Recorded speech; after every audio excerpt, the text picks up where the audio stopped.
أعوذ بالله من الشيطان الرجيم.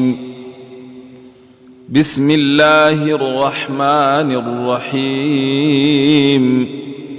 In the name of Allah, the most merciful, the most compassionate. سيقول السفهاء من الناس ما ولاهم عن قبلتهم التي كانوا عليها قل لله المشرق والمغرب يهدي من يشاء إلى صراط مستقيم. The blockheaded will say, what has turned them away from the direction they formerly observed in prayer? Say, to Allah belong the east and the west. He guides whomsoever He wills onto a straight way. وكذلك جعلناكم أمة وسطا لتكونوا شهداء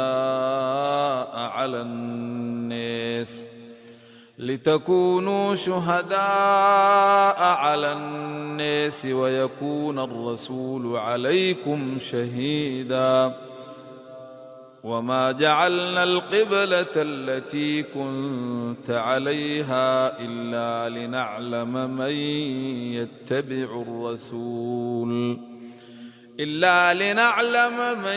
يتبع الرسول ممن ينقلب على عقبيه وإن كانت لكبيرة إلا على الذين هدى الله وما كان الله ليضيع إيمانكم إن الله بالناس لرءوف رحيم.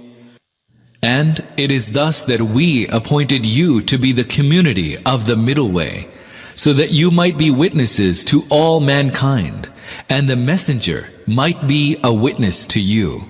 We appointed the direction which you formerly observed, so that we might distinguish those who follow the messenger from those who turn on their heels. For it was indeed burdensome, except for those whom Allah guided. And Allah will never leave your faith to waste. Allah is full of gentleness and mercy to mankind.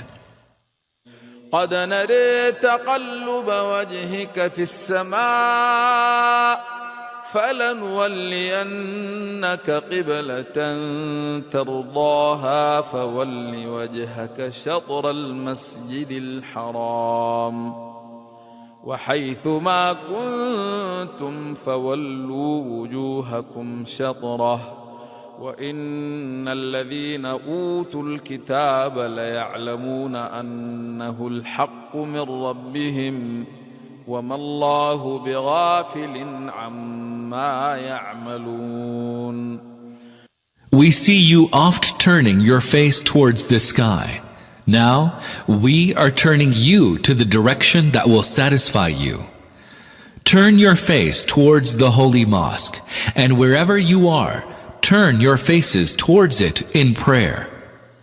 Those who have been granted the scripture certainly know that this injunction to change the direction of prayer is right and is from their Lord. Allah is not heedless of what they do. ولئن أتيت الذين أوتوا الكتاب بكل آية ما تبعوا قبلتك وما أنت بتابع قبلتهم وما بعضهم بتابع قبلة بعض ولئن اتبعت أهواءهم من بعد ما جاءك من العلم إنك إذا لمن الظالمين. الذين آتيناهم الكتاب يعرفونه كما يعرفون أبناءهم وإن فريقا منهم ليكتمون الحق وهم يعلمون. Those to whom we have given the scripture recognize the place towards which one must turn in prayer, as fully as they recognize their own sons. This, even though a group of them knowingly conceals the truth. الحق من ربك فلا تكونن من الممترين. This is a definite truth from your Lord. Be not then among the doubters. ولكل وجهة هو موليها فاستبقوا الخيرات أينما تكونوا يأت بكم الله جميعا إن الله على كل شيء قدير. Everyone has a direction towards which he turns. So excel one another in good works. Allah will bring you all together wherever you might be, for nothing is beyond His power. ومن حيث خرجت فول وجهك شطر المسجد الحرام وإنه للحق من ربك وما الله بغافل عما يعملون.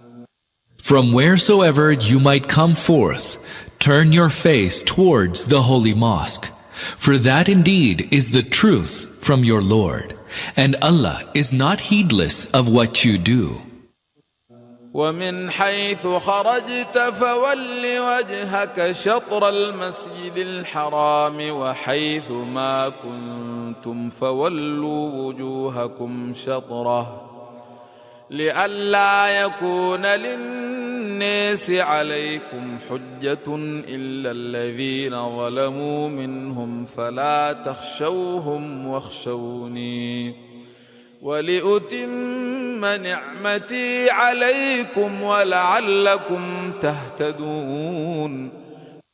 From wheresoever you come forth, turn your faces towards the holy mosque, and wheresoever you may be, turn your faces towards it in prayer, so that none may have an argument against you, unless they be those immersed in wrongdoing.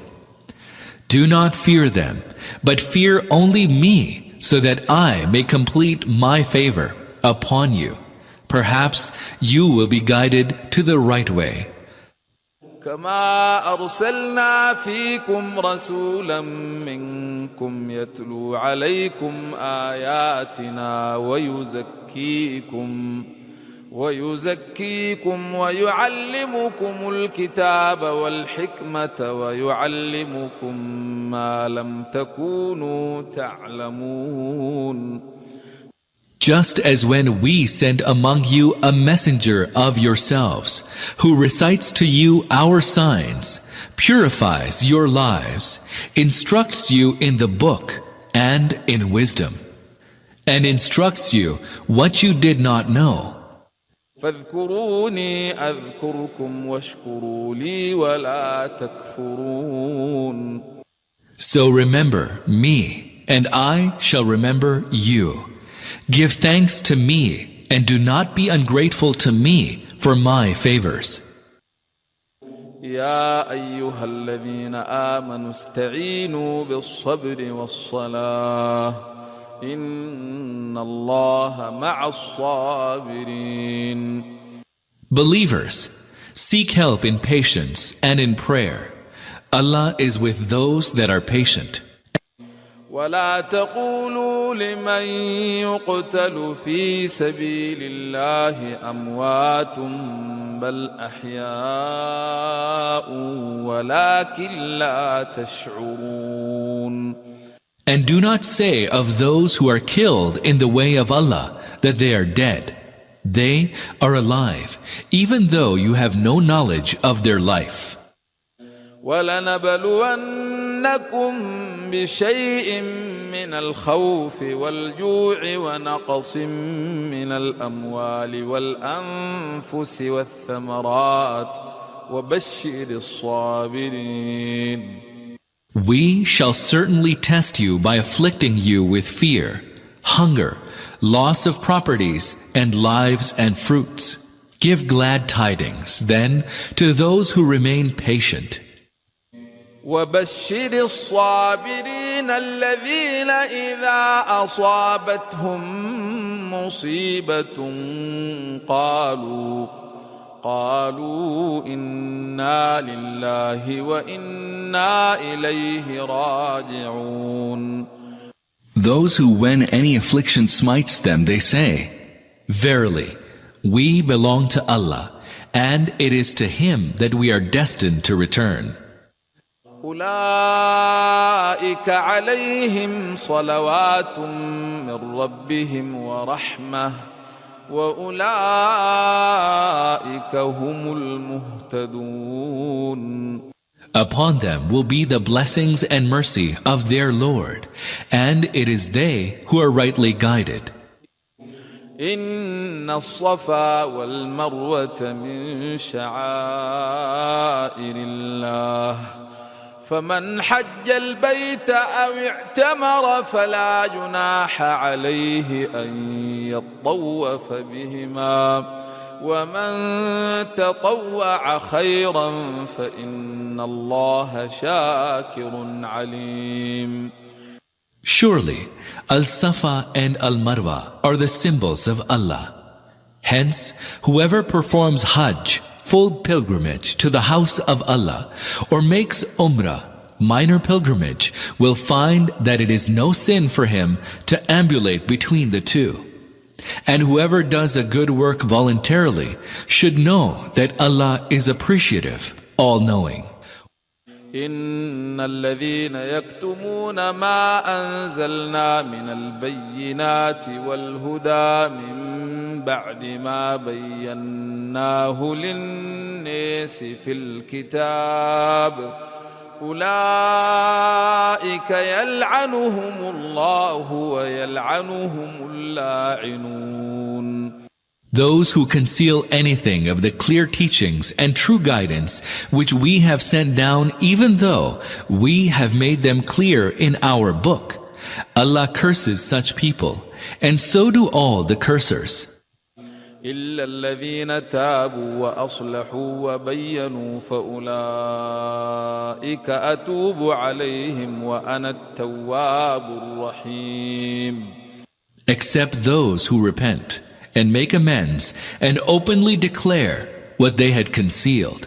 Such shall I pardon, for I am much relenting, most compassionate. إن الذين كفروا وماتوا وهم كفار أولئك عليهم لعنة الله والملائكة والناس أجمعين خالدين فيها لا يخفف عنهم العذاب ولا هم ينظرون. Thus shall they abide, and their chastisement shall not be lightened, nor shall they be given respite. وإلهكم إله واحد لا إله إلا هو الرحمن الرحيم. Your God is one God. There is no God but He, the most merciful, the most compassionate. إن في خلق السماوات والأرض واختلاف الليل والنهار والفلك التي تجري في البحر بما ينفع الناس وما أنزل الله من السماء من ماء فأحيا به الأرض بعد موتها وبث فيها من كل دابة وتصريف الرياح والسحاب المسخر بين السماء والأرض لآيات لقوم يعقلون. To guide those who use their reason to this truth.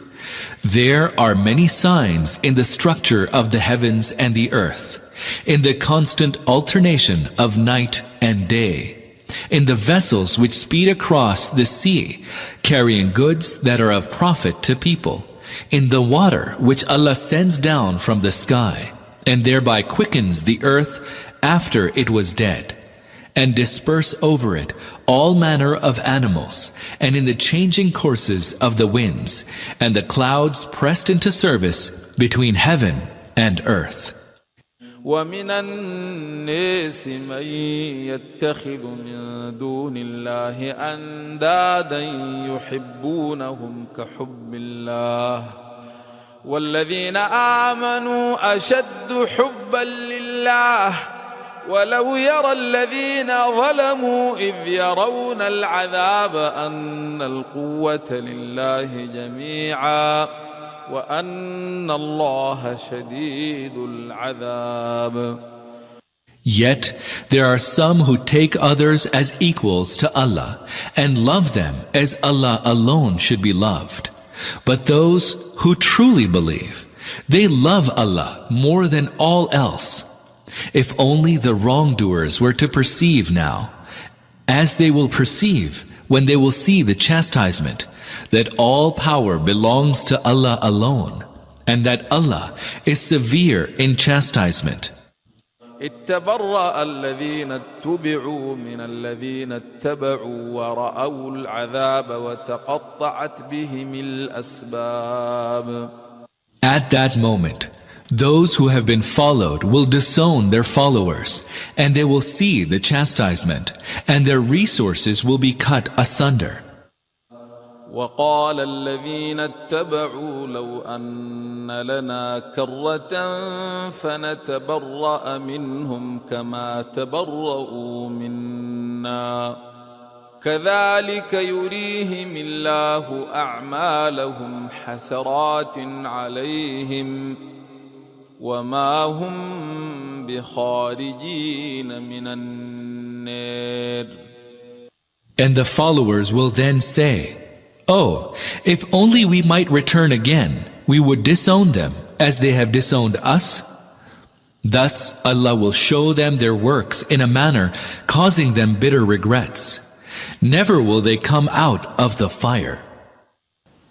يا أيها الناس كلوا مما في الأرض حلالا طيبا ولا تتبعوا خطوات الشيطان إنه لكم عدو مبين.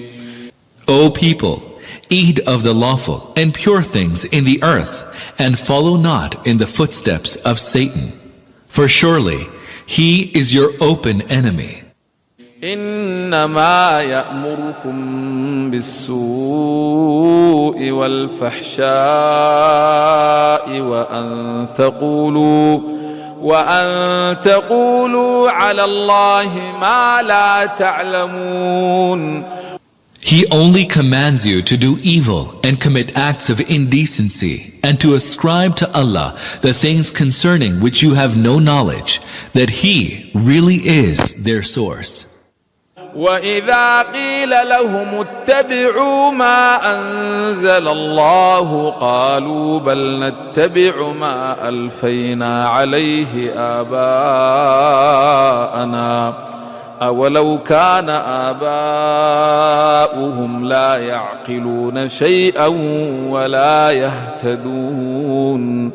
And when they are told, follow what Allah has revealed, they say, no, we shall follow what we found our forefathers adhering to. What? Even if their forefathers were devoid of understanding and right guidance? ومثل الذين كفروا كمثل الذي ينعق بما لا يسمع إلا دعاء ونداء صم بكم عمي فهم لا يعقلون. Those who have refused to follow the way of Allah resemble cattle. When the shepherd calls them, they hear nothing except shouting and crying. They are deaf, dumb, and blind, and so they understand nothing. يا أيها الذين آمنوا كلوا من طيبات ما رزقناكم واشكروا لله إن كنتم إياه تعبدون. Believers, Eat of the pure things wherewith we have provided you for sustenance, and give thanks to Allah if it is Him that you serve. إنما حرم عليكم الميتة والدم ولحم الخنزير وما أهل به لغير الله فمن اضطر غير باغ ولا عاد فلا إثم عليه إن الله غفور رحيم. He has made unlawful to you only carrion and blood and the flesh of swine, and that over which there has been pronounced the name of anyone other than Allah. But he who is constrained to eat of them, and he neither covets them nor exceeds the indispensable limit, incurs no sin. Allah is all forgiving, all compassionate. أولئك الذين اشتروا الضلالة بالهدى والعذاب بالمغفرة فما أصبرهم على النار. They are the ones who brought error in exchange for true guidance and chastisement in exchange for forgiveness. How patient they are in enduring the fire. ذلك بأن الله نزل الكتاب بالحق وإن الذين اختلفوا في الكتاب لفي شقاق بعيد. This is so because Allah revealed the book with the truth, but those who disagreed concerning the book veered far away from the truth. ليس البر أن تولوا وجوهكم قبل المشرق والمغرب ولكن البر من آمن بالله واليوم الآخر والملائكة والكتاب والنبيين وآتى المال على حبه ذوي القربى واليتامى والمساكين وابن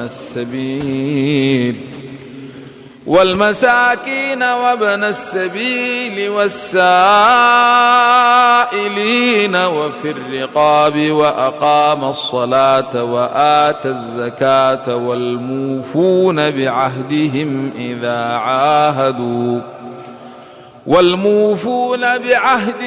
إذا عاهدوا والصابرين في البأساء والضراء وحين البأس أولئك الذين صدقوا وأولئك هم المتقون. Righteousness does not consist in turning your faces towards the east or towards the west. True righteousness consists in believing in Allah and the last day, the angels, the book, and the prophets, and in giving away one's property in love of Him to one's kinsmen, the orphans, the poor, and the wayfarer, and to those who ask for help, and in freeing the necks of slaves, and in establishing prayer and dispensing the zakah. True righteousness is attained by those who are faithful to their promise once they have made it, and by those who remain steadfast in adversity and affliction, and at the time of battle between truth and falsehood. Such are the truthful ones, such are the God-fearing.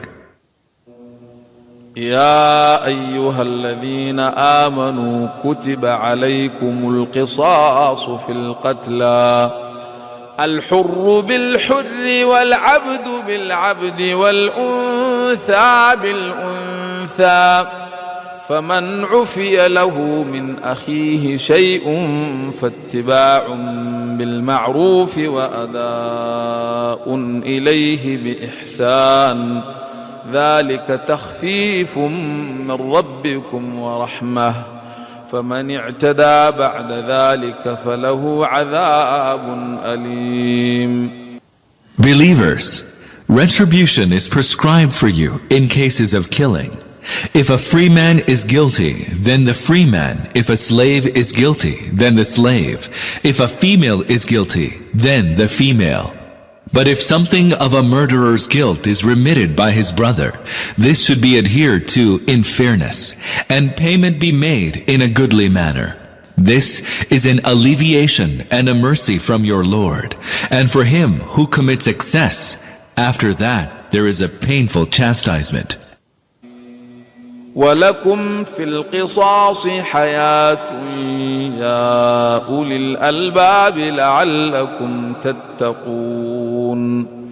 People of understanding, there is life for you in retribution, that you may guard yourselves against violating the law. كتب عليكم إذا حضر أحدكم الموت إن ترك خيرا الوصية للوالدين والأقربين بالمعروف حقا على المتقين فمن بدله بعدما سمعه فإنما إثمه على الذين يبدلونه إن الله سميع عليم. Then, if anyone alters the will after hearing it, this sin shall be upon them who alter. Surely, Allah is all-hearing, all-knowing. فمن خاف من موص جنفا أو إثما فأصلح بينهم فلا إثم عليه إن الله غفور رحيم. He who suspects that the testator has committed an error or injustice, and then brings about a settlement among the parties concerned, incurs no sin. Surely, Allah is much forgiving, most compassionate. يا أيها الذين آمنوا كتب عليكم الصيام كما كتب على الذين من قبلكم لعلكم تتقون. Believers, fasting is enjoined upon you, as it was enjoined upon those before you, that you become God-fearing.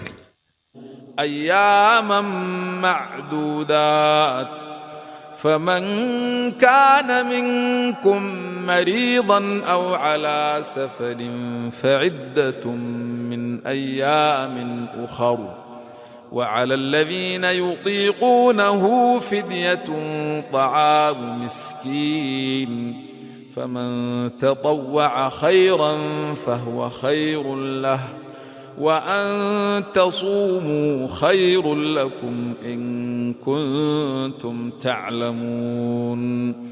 Fasting is for a fixed number of days, and if one of you be sick, or if one of you be on a journey, you will fast the same number of other days later on. For those who are capable of fasting, but still do not fast, there is a redemption, feeding a needy man for each day missed. Whoever voluntarily does more good than is required will find it better for him, and that you should fast is better for you if you only know. شهر رمضان الذي أنزل فيه القرآن هدى للناس وبينات من الهدى والفرقان فمن شهد منكم الشهر فليصمه ومن كان مريضا أو على سفر فعدة من أيام أخر يريد الله بكم اليسر ولا يريد بكم العسر ولتكملوا العدة ولتكبروا الله على ما هداكم ولعلكم تشكرون.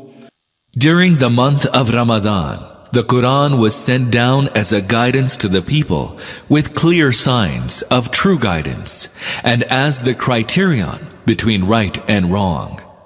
So those of you who live to see that month should fast it, and whoever is sick or on a journey should fast the same number of other days instead.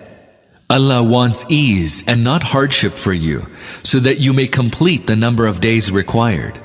Magnify Allah for what He has guided you to, and give thanks to Him. وإذا سألك عبادي عني فإني قريب أجيب دعوة الداعي إذا دعان فليستجيبوا لي وليؤمنوا بي لعلهم يرشدون. O Muhammad, peace be upon him, when my servants ask you about me, tell them, I am quite near. I hear and answer the call of the caller whenever he calls me. Let them listen to my call and believe in me. Perhaps they will be guided aright. أحل لكم ليلة الصيام الرفث إلى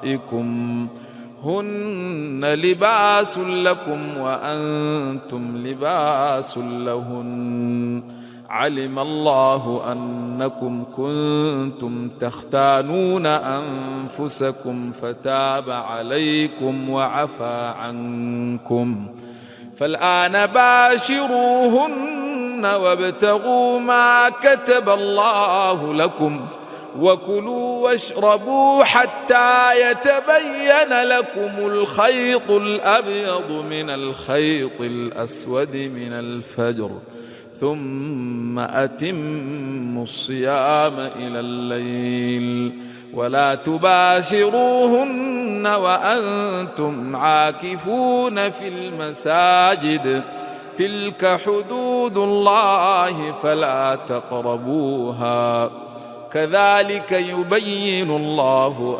آياته للناس لعلهم يتقون. It has been made lawful for you to go into your wives during the night of the fast. They are your garment, and you are theirs. Allah knows that you used to betray yourselves, and He mercifully relented and pardoned you. So you may now associate intimately with your wives, and benefit from the enjoyment Allah has made lawful for you, and eat and drink at night until you can discern the white streak of dawn against the blackness of the night. Then give up all that and complete your fasting until night sets in. But do not associate intimately with your wives during the period when you are on a retreat in the mosques. These are the bounds set by Allah. Do not, then, even draw near them. Thus does Allah make His signs clear to mankind, that they may stay away from evil.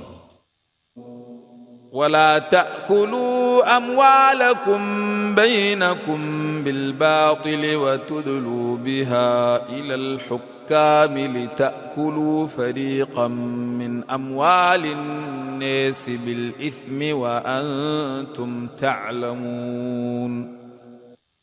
Do not usurp one another's possessions by false means, nor proffer your possessions to the authorities, so that you may sinfully and knowingly usurp a portion of another's possessions.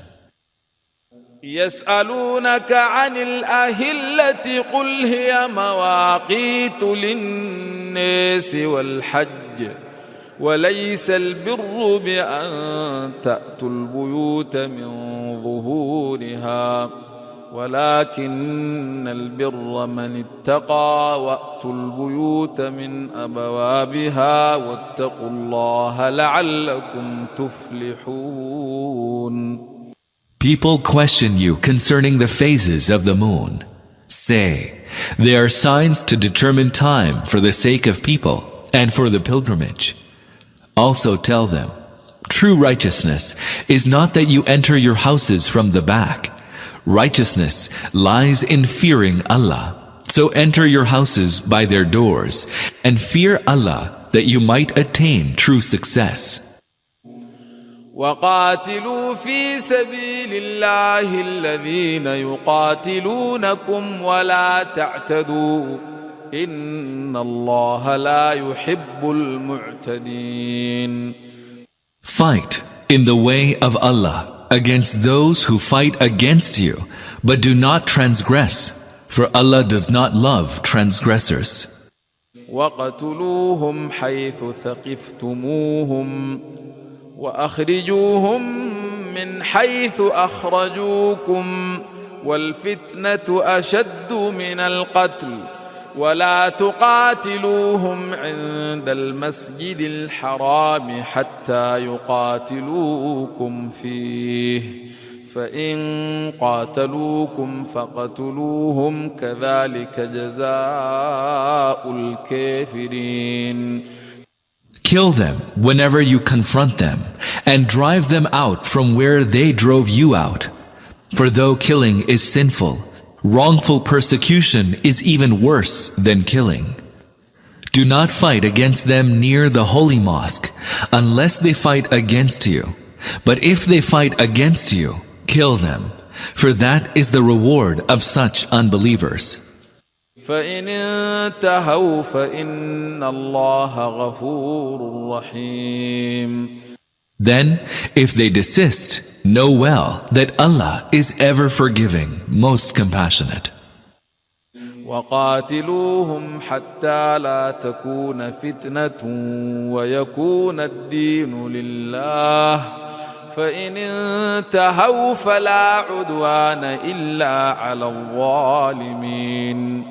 Keep on fighting against them until mischief ends and the way prescribed by Allah prevails.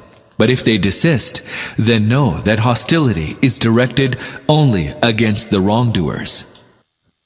الشهر الحرام بالشهر الحرام والحرمات قصاص فمن اعتدى عليكم فاعتدوا عليه بمثل ما اعتدى عليكم واتقوا الله واعلموا أن الله مع المتقين.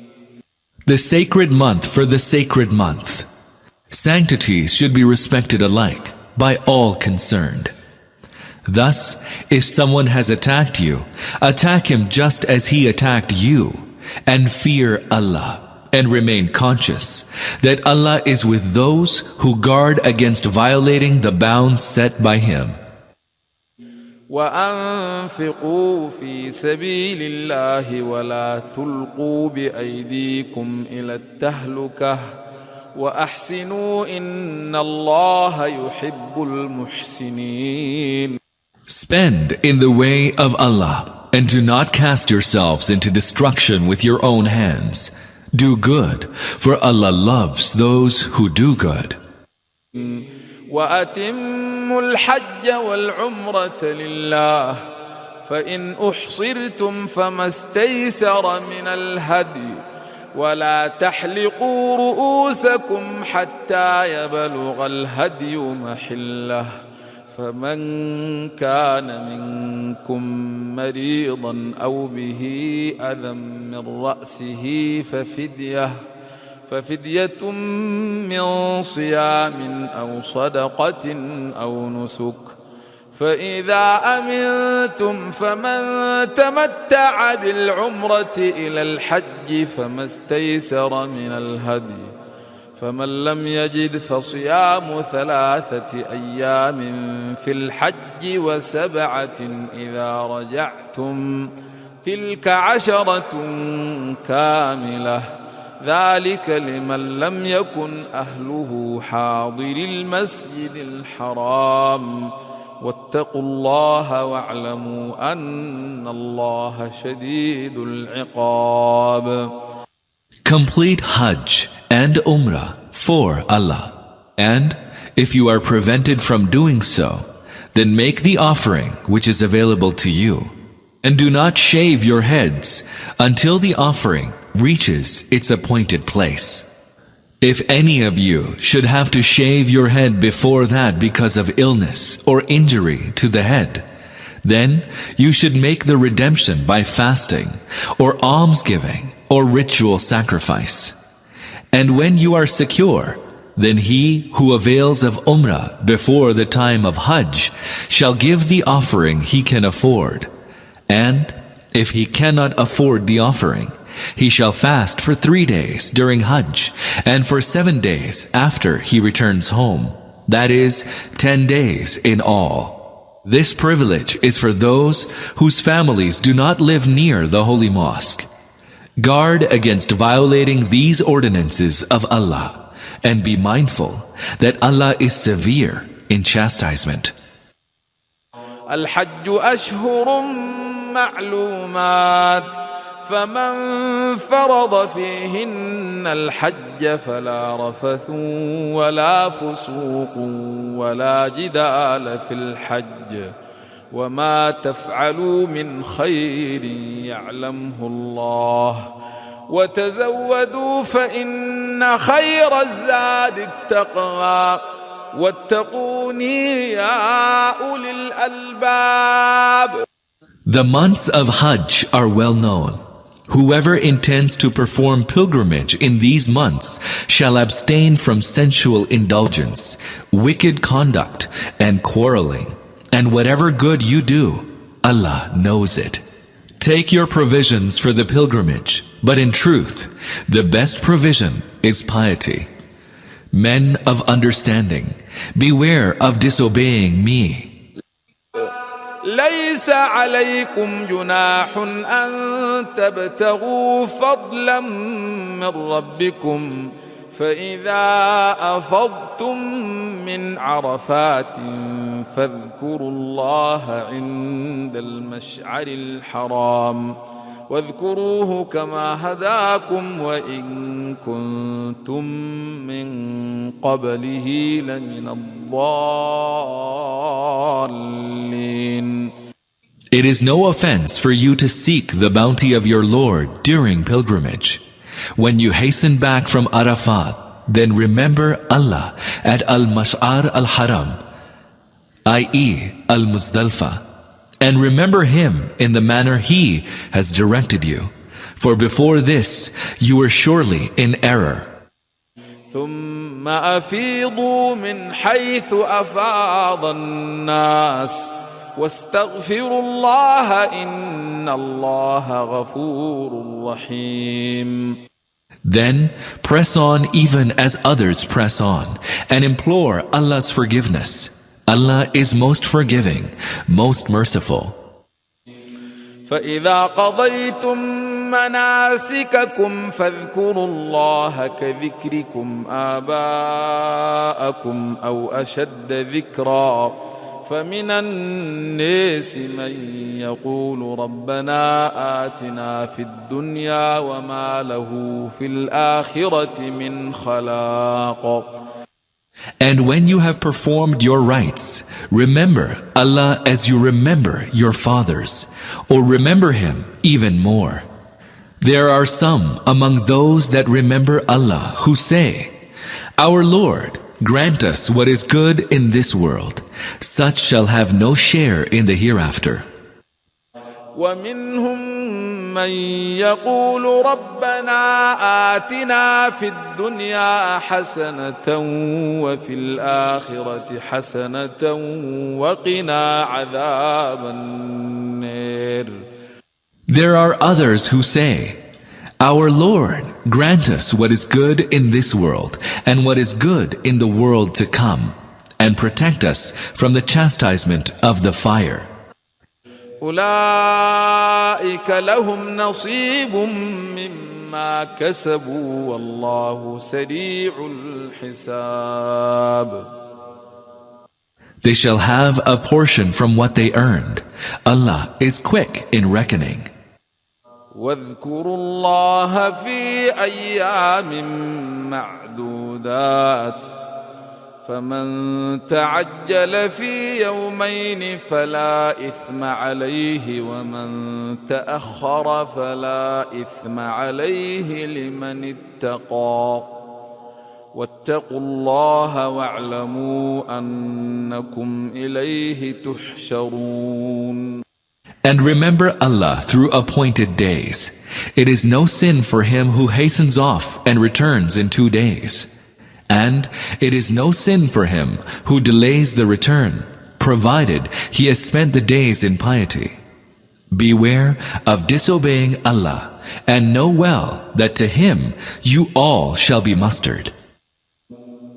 ومن الناس من يعجبك قوله في الحياة الدنيا ويشهد الله على ما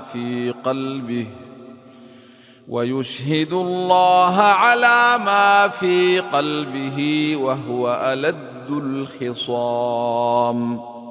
Among people, there is a kind whose sayings on the affairs of the world fascinate you. He calls Allah again and again to bear testimony to his sincerity, yet he is most fierce in enmity. وإذا تولى سعى في الأرض ليفسد فيها ويهلك الحرث والنسل والله لا يحب الفساد. Whenever he attains authority, he goes about the earth spreading mischief and laying to waste crops and human life, even though Allah, whose testimony he invokes, does not love mischief. وإذا قيل له اتق الله أخذته العزة بالإثم فحسبه جهنم ولبئس المهاد. Whenever he is told, "Fear Allah," his vainglory seizes him in his sin. So hell shall suffice for him. What a wretched resting place. ومن الناس من يشري نفسه ابتغاء مرضات الله والله رؤوف بالعباد. On the other hand, among men, there is a kind who dedicates his life seeking to please Allah. Allah is immensely kind to such devoted servants. يا أيها الذين آمنوا ادخلوا في السلم كافة ولا تتبعوا خطوات الشيطان إنه لكم عدو مبين. Believers, enter wholly into Islam and do not follow in the footsteps of Satan, for he is your open enemy. فإن زللتم من بعد ما جاءتكم البينات فاعلموا أن الله عزيز حكيم. And if you stumble in spite of the clear instructions which have come to you, then know well that Allah is most mighty, most wise. هل ينظرون إلا أن يأتيهم الله في ظلل من الغمام والملائكة وقضي الأمر وإلى الله ترجع الأمور. Are those people who are not following the right path in spite of admonition and instruction, waiting for Allah to come to them in canopies of clouds with a retinue of angels and settle the matter finally? To Allah shall all matters ultimately be referred. سل بني إسرائيل كم آتيناهم من آية بينة ومن يبدل نعمة الله من بعد ما جاءته فإن الله شديد العقاب. Ask the children of Israel how many clear signs we gave them. And when a people tamper with Allah's bounty after it has been bestowed on them, then indeed Allah is severe in punishment. زين للذين كفروا الحياة الدنيا ويسخرون من الذين آمنوا والذين اتقوا فوقهم يوم القيامة والله يرزق من يشاء بغير حساب. Worldly life has been made attractive to those who have denied the truth. Such men deride the men of faith, but the pious shall rank higher than them on the day of resurrection. As for worldly livelihood, Allah grants it to whomsoever He wills without measure. كان الناس أمة واحدة فبعث الله النبيين مبشرين ومنذرين وأنزل معهم الكتاب بالحق ليحكم بين الناس فيما اختلفوا فيه وما اختلف فيه إلا الذين أوتوه من بعد ما جاءتهم البينات بغيا بينهم فهدى الله الذين آمنوا لما اختلفوا فيه من الحق بإذنه والله يهدي من يشاء إلى صراط مستقيم. In the beginning, mankind followed one single way. Later on, this state ended and differences arose. Then, Allah sent forth prophets as heralds of good tidings for the righteous and as warners against the consequences of evildoing. He sent down with them the book, embodying the truth so that it might judge among people in their disputes. And those who innovated divergent ways rather than follow the truth were none other than those who had received the knowledge of the truth and clear guidance. And they did so to commit excesses against each other. So by His leave, Allah directed the believers to the right way in matters on which they disagreed. Allah guides whomsoever He wills onto a straight way. أم حسبتم أن تدخلوا الجنة ولما يأتكم مثل الذين خلوا من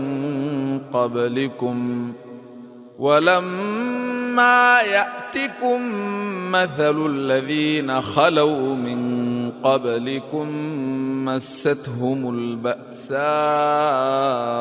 والضراء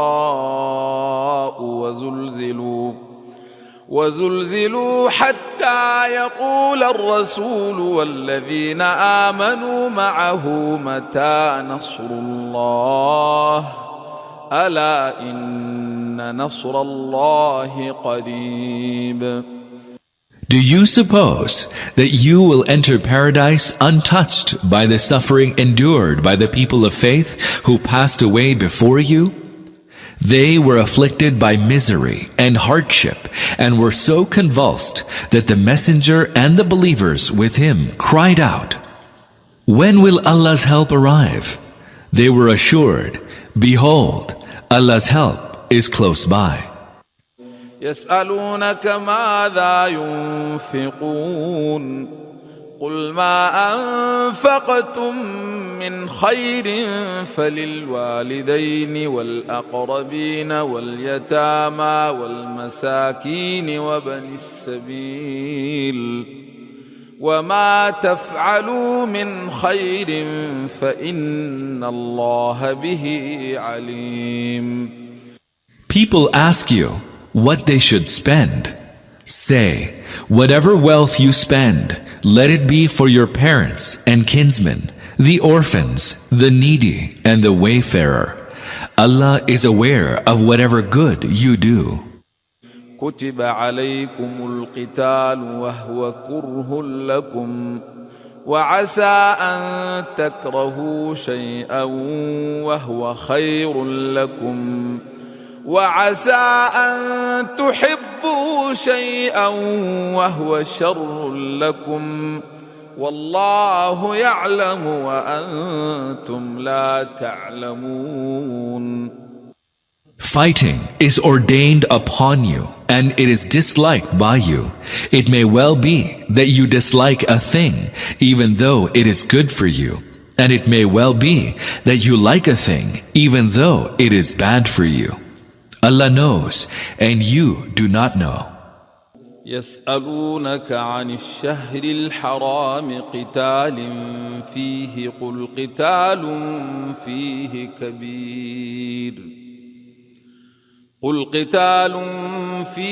كبير وصد عن سبيل الله وكفر به والمسجد الحرام وإخراج أهله منه أكبر عند الله والفتنة أكبر من القتل ولا يزالون يقاتلونكم حتى يردوكم عن دينكم إن استطاعوا ومن يرتد منكم عن دينه فيمت وهو كافر فأولئك حبطت أعمالهم في الدنيا والآخرة وأولئك أصحاب النار هم فيها خالدون. People ask you about fighting in the holy month. Say, fighting in it is an awesome sin, but barring people from the way of Allah, disbelieving in Him, and denying entry into the holy mosque, and expelling its inmates from it, are more awesome acts in the sight of Allah, and persecution is even more heinous than killing. They will not cease fighting against you till they turn you from your religion if they can. So remember well that whoever from amongst you turns away from his religion and dies in the state of unbelief, their work will go to waste in this world and in the next.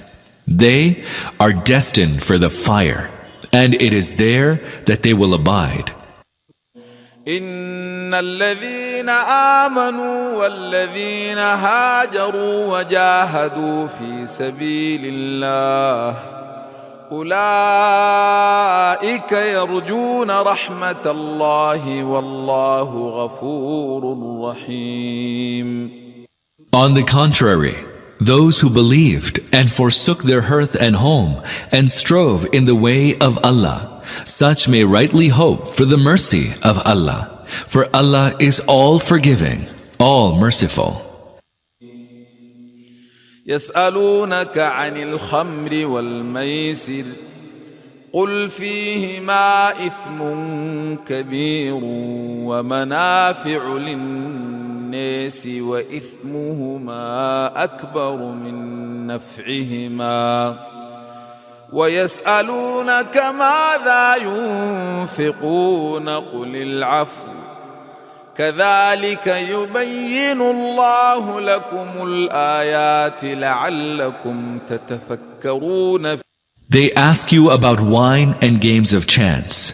Say, in both these there is great evil, even though there is some benefit for people, but their evil is greater than their benefit. They ask, what should we spend in the way of Allah? Say, whatever you can spare. In this way, Allah clearly expounds His injunctions to you that you may reflect upon them.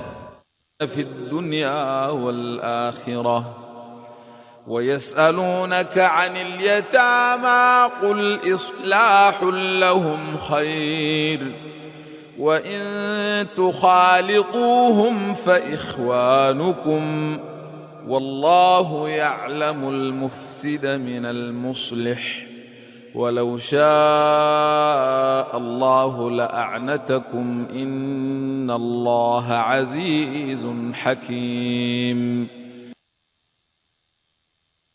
ولا تنكحوا المشركات حتى يؤمن ولأمة مؤمنة خير من مشركة ولو أعجبتكم ولا تنكحوا المشركين حتى يؤمنوا ولعبد مؤمن خير من مشرك ولو أعجبكم أولئك يدعون إلى النار النار والله يدعو إلى الجنة والمغفرة بإذنه ويبين آياته للناس لعلهم يتذكرون.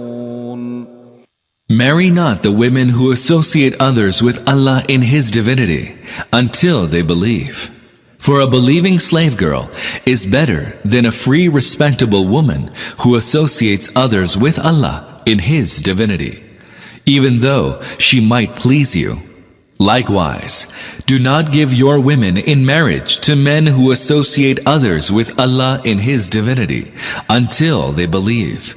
For a believing slave is better than a free, respectable man who associate others with Allah in His divinity, even though he might please you. Such people call you towards the fire, and Allah calls you by His leave towards paradise and forgiveness. And He makes His injunctions clear to people so that they may take heed.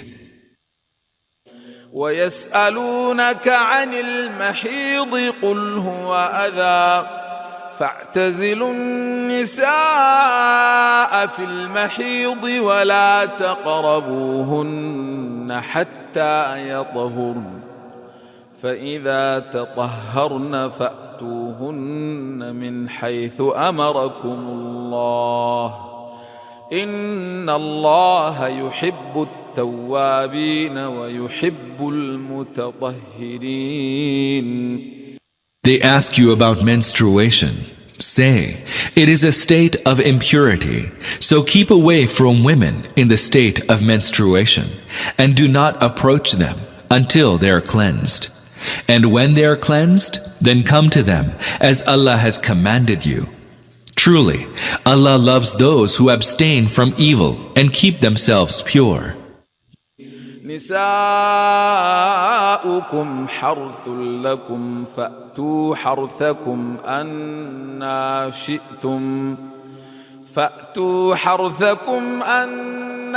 شئتم وقدموا لأنفسكم واتقوا الله واعلموا أنكم ملاقوه وبشر المؤمنين. Your wives are your tilth. Go then into your tilth as you wish, but take heed of your ultimate future and avoid incurring the wrath of Allah. Know well that one day you shall face Him. Announce good tidings to the believers. ولا تجعلوا الله عرضة لأيمانكم أن تبروا وتتقوا وتصلحوا بين الناس والله سميع عليم. Do not swear by Allah in your oaths if they are intended to hinder you from virtue, piety, and promoting the good of mankind. Surely Allah is all-hearing, all-knowing. لا يؤاخذكم الله باللغو في أيمانكم ولكن يؤاخذكم بما كسبت قلوبكم والله غفور حليم. Allah will not take you to task for the oaths you utter in vain, but will certainly take you to task for the oaths you utter in earnest. Allah is all forgiving, all forbearing. للذين يؤلون من نسائهم تربص 4 أشهر فإن فاءوا فإن الله غفور رحيم. For those who vow abstinence from their wives, there is a respite of 4 months. Then, if they go back on their vow, they will find that Allah is all forgiving, all compassionate. وَإِنْ عَزَمُوا الطَّلَاقَ فَإِنَّ اللَّهَ سَمِيعٌ عَلِيمٌ. And if they resolve on divorce, surely Allah is all-hearing, all-knowing. والمطلقات يتربصن بأنفسهن 3 قروء ولا يحل لهن أن يكتمن ما خلق الله في أرحامهن إن كن يؤمن بالله واليوم الآخر وبعولتهن أحق بردهن في ذلك إن أرادوا إصلاحا ولهن مثل الذي عليهن بالمعروف وللرجال عليهن درجة والله عزيز حكيم. Divorced women shall keep themselves in waiting for 3 menstrual courses, and it is unlawful for them, if they believe in Allah and the Last Day, to hide whatever Allah might have created in their wombs. Should their husbands desire reconciliation during this time, they are entitled to take them back into wedlock.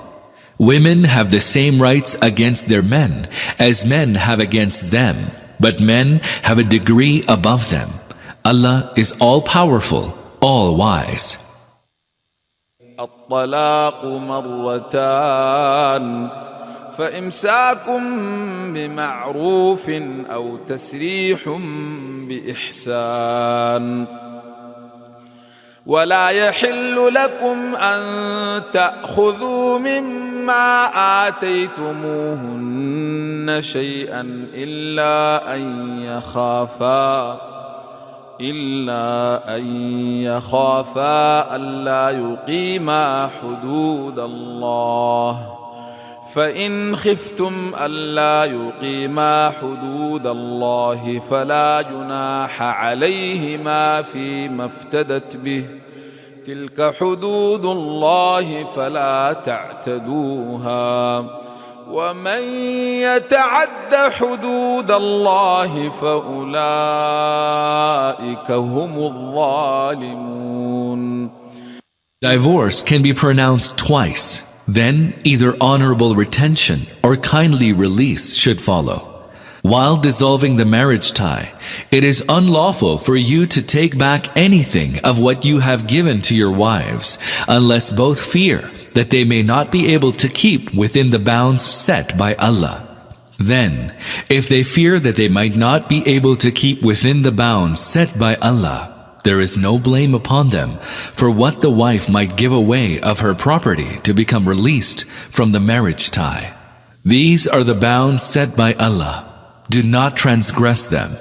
Those of you who transgress the bounds set by Allah are indeed the wrongdoers.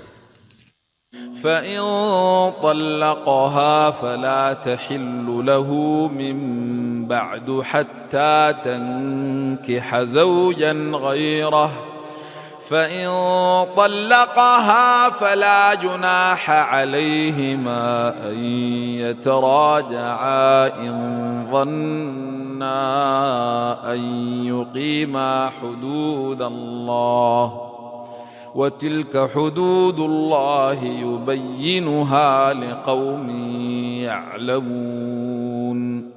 Then, if he divorces her for the 3rd time after having pronounced the divorce twice, she shall not be lawful to him unless she first takes another man for a husband, and he divorces her. There is no blame upon them if both of them return to one another thereafter, provided they think that they will be able to keep within the bounds set by Allah.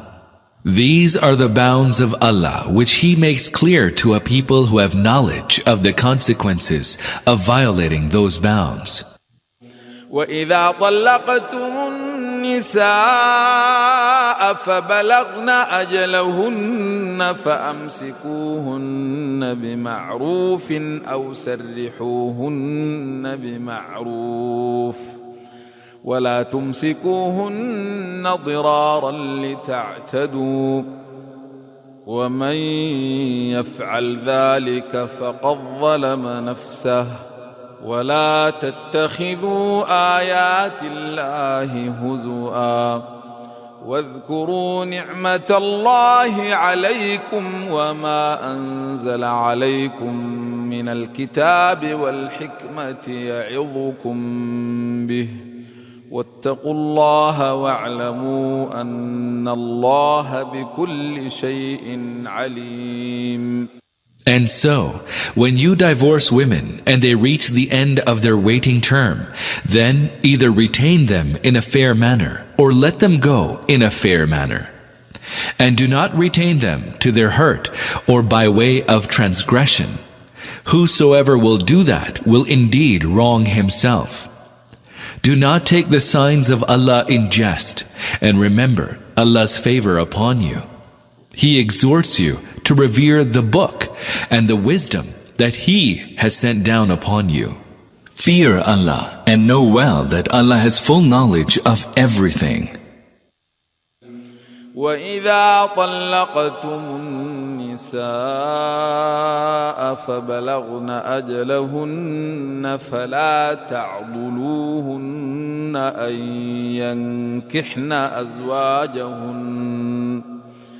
فلا تعضلوهن أن ينكحن أزواجهن إذا تراضوا بينهم بالمعروف ذلك يوعظ به من كان منكم يؤمن بالله واليوم الآخر ذلكم أزكى لكم وأطهر والله يعلم وأنتم لا تعلمون. When you divorce women and they have completed their waiting term, do not hinder them from marrying other men if they have agreed to this in a fair manner. That is an admonition to every one of you who believes in Allah and the last day. That is a cleaner and purer way for you, for Allah knows whereas you do not know. والوالدات يرضعن أولادهن حولين كاملين لمن أراد أن يتم الرضاعة وعلى المولود له رزقهن وكسوتهن بالمعروف لا تكلف نفس إلا وسعها لا تضار والدة بولدها ولا مولود له بولده وعلى الوارث مثل ذلك فإن أرادا فصالا عن تراض منهما وتشاور فلا جناح عليهما وإن أردتم أن تسترضعوا أولادكم فلا جناح عليكم إذا سلمتم ما آتيتم بالمعروف واتقوا الله واعلموا أن الله بما تعملون بصير. If they, i.e. the fathers, wish that the period of suckling for their children be completed, mothers may suckle their children for 2 whole years. In such a case, it is incumbent upon him who has begotten the child to provide them, i.e. divorced women, their sustenance and clothing in a fair manner. But none shall be burdened with more than he is able to bear.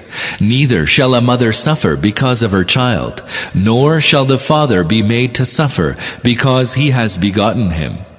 The same duty towards the suckling mother rests upon the heir as upon him, i.e. the father. And if both the parents decide by mutual consent and consultation to wean the child, there is no blame on them. If you decide to have other women suckle your children, there is no blame upon you, provided you hand over its compensation in a fair manner. Fear Allah and know well that Allah sees all that you do.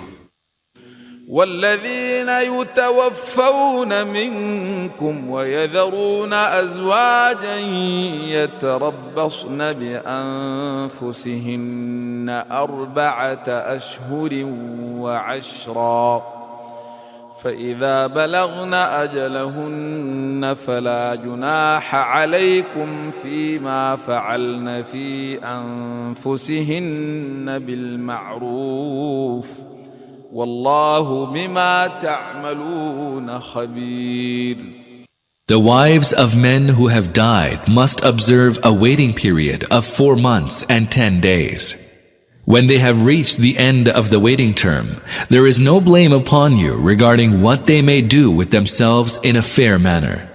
Allah is well aware of what you do. ولا جناح عليكم فيما عرضتم به من خطبة النساء أو أكننتم في أنفسكم علم الله أنكم ستذكرونهن ولكن لا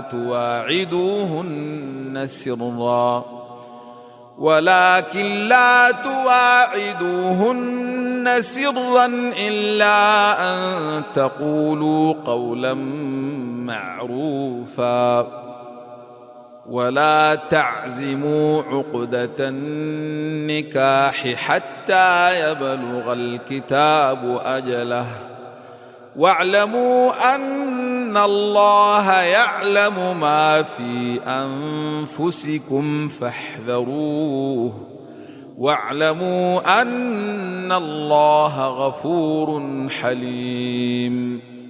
There is no blame upon you whether you hint at a marriage proposal to such women or keep the proposal hidden in your hearts. Allah knows that you will think of them in that connection. But do not make any secret engagement with them and speak openly in an honorable manner. Do not resolve on the marriage tie until the ordained term has come to its end. Know well that Allah knows even what is in your hearts. So have fear of Him and know well that Allah is all forgiving, all forbearing. لا جناح عليكم إن طلقتم النساء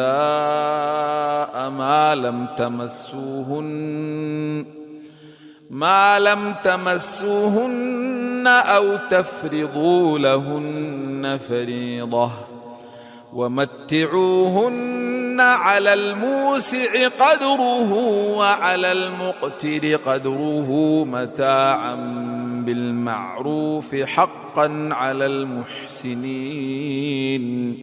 There is no blame upon you if you divorce your wives before you have touched them or settled a bridal gift upon them.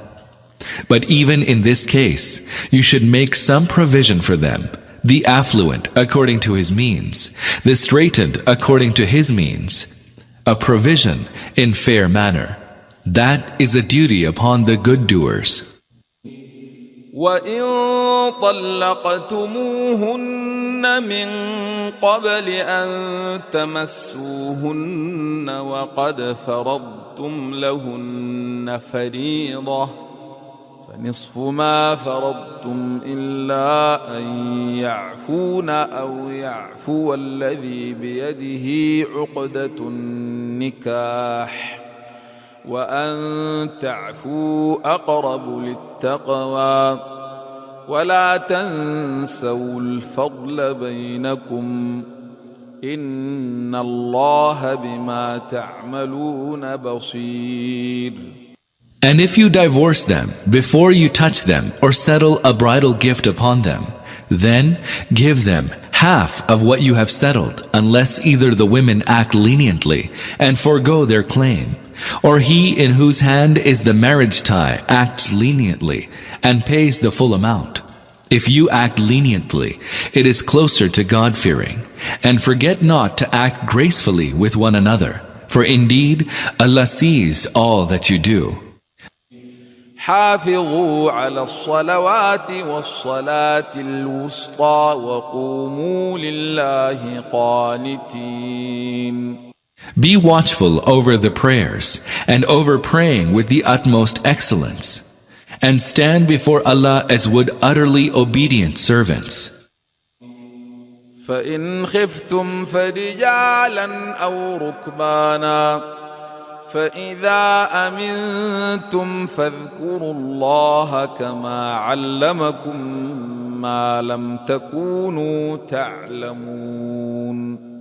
And even if you face the state of fear, still perform the prayer, whether on foot or riding, and when you are secure, remember Allah in the manner that He taught you, the manner that you did not know earlier. والذين يتوفون منكم ويذرون أزواجا وصية لأزواجهم متاعا إلى الحول غير إخراج فإن خرجن فلا جناح عليكم فيما فعلن في أنفسهن من معروف والله عزيز حكيم.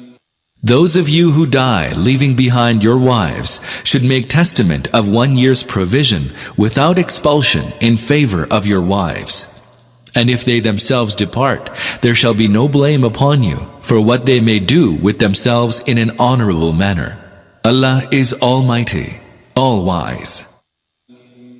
وللمطلقات متاع بالمعروف حقا على المتقين. Likewise, let there be a fair provision for the divorced women. This is an obligation on the God-fearing.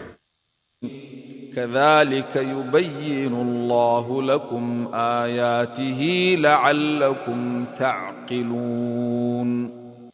Thus, Allah makes His injunctions clear to you, that you may understand. ألم تر إلى الذين خرجوا من ديارهم وهم ألوف حذر الموت فقال لهم الله موتوا ثم أحياهم إن الله لذو فضل على الناس ولكن أكثر الناس لا يشكرون. O Messenger, have you thought of those who went forth from their homes for fear of death, even though they were in their thousands? Allah said to them, Die. Then He restored them to life. Indeed, Allah is bounteous to mankind, but most people do not give thanks in return. وقاتلوا في سبيل الله واعلموا أن الله سميع عليم. So fight in the way of Allah, and know well that Allah is all-hearing, all-knowing. من ذا الذي يقرض الله قرضا حسنا فيضاعفه له أضعافا كثيرة والله يقبض ويبسط وإليه ترجعون. Who of you will lend Allah a goodly loan, which He will return after multiplying it for him manifold? For Allah has the power both to decrease and increase, and to Him will you be returned. ألم تر إلى الملأ من بني إسرائيل من بعد موسى إذ قالوا لنبي له ابعث لنا ملكا نقاتل في سبيل الله قال هل عسيتم إن كتب عليكم القتال ألا تقاتلوا قالوا وما لنا ألا نقاتل في سبيل الله وقد أخرجنا من ديارنا وأبنائنا فلما كتب عليهم القتال تولوا إلا قليلا منهم والله عليم بالظالمين. O Messenger, have you thought of what happened with the elders of the children of Israel after Moses? They asked one of their prophets, Set up for us a king so that we may fight in the way of Allah. He said, Would you possibly refrain from fighting if fighting is ordained for you? They said, And why would we not fight in the way of Allah when we have been torn from our homes and our children? But when fighting was ordained for them, they turned back, except a few of them. Allah is well aware of the wrongdoers. وقال لهم نبيهم إن الله قد بعث لكم طالوت ملكا قالوا أنى يكون له الملك علينا ونحن أحق بالملك منه ولم يؤت سعة من المال قال إن الله اصطفاه عليكم وزاده بسطة في العلم والجسم والله يؤتي ملكه من يشاء والله واسع عليم. And their prophet said to them, Indeed, Allah has sent forth Saul, Talut, as your king. They said, By what right shall he rule over us, when we are more worthy than he to dominion? For he is not very wealthy. He said, Allah has chosen him over you, and has endowed him abundantly with both intellectual and physical capacities. Allah indeed has the power to bestow dominion upon whomsoever he wills. Allah is all resourceful, all knowing. وقال لهم نبيهم إن آية ملكه أن يأتيكم التابوت فيه سكينة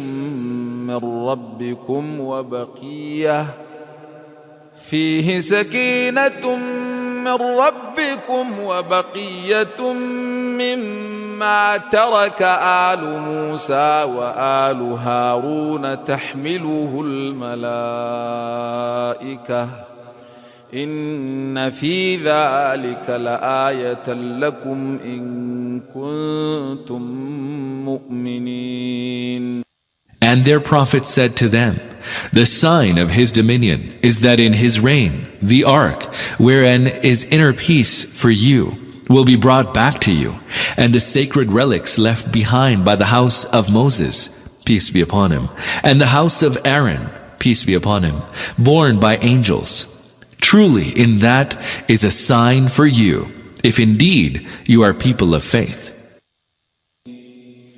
فلما فصل طالوت بالجنود قال إن الله مبتليكم بنهر فمن شرب منه فليس مني ومن لم يطعمه فإنه مني إلا من اغترف غرفة بيده فشربوا منه إلا قليلا منهم فلما جاوزه هو والذين آمنوا معه قالوا لا طاقة لنا اليوم بجالوت وجنوده قال الذين يظنون أنهم ملاقو الله كم من فئة قليلة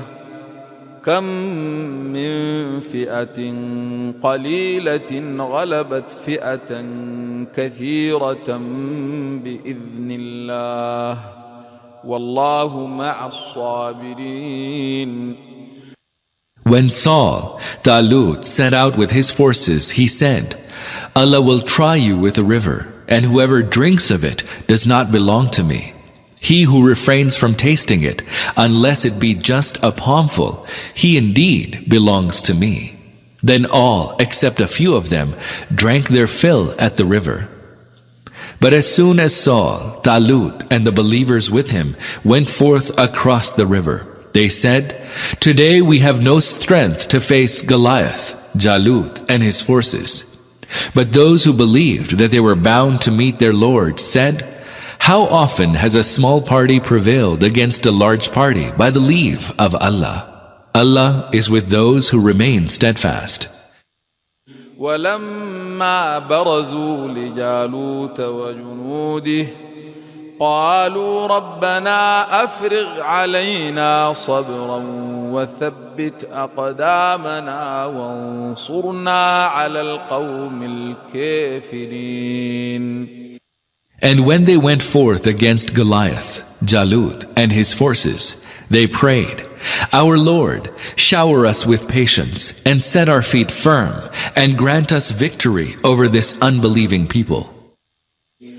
فهزموهم بإذن الله وقتل داود جالوت وآتاه الله الملك والحكمة وعلمه مما يشاء ولولا دفع الله الناس بعضهم ببعض لفسدت الأرض ولكن الله ذو فضل على العالمين.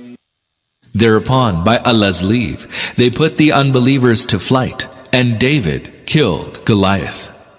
And Allah granted him dominion and wisdom, and imparted to him the knowledge of whatever He willed. And were it not that Allah repelled some people with another, the earth would surely be overlaid with mischief. But Allah is bounteous to the people of the world, and thus extirpates mischief. تلك آيات الله نتلوها عليك بالحق وإنك لمن المرسلين.